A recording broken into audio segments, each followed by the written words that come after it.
కళ్ళలోకి కన్నీరు రాగానే మాట కొంచెం తడబడుతుండగానే ఏమైంది మామా అంటూ అడిగే గొంతు వీరా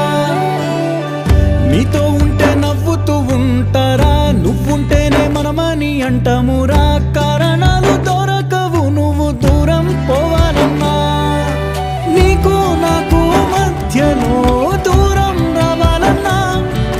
వద్దు అంటూ ఆ క్షణాన్ని ఏడుస్తూ ఆపనా గమ్యం చేరే పయనాన్ని స్నేహం ఆపుతుందా నీ మంచే కోరి పొమ్మనేంత ప్రేమే మాకు లేదా అల్లుకున్న తీగతో కలుసుకున్న కులం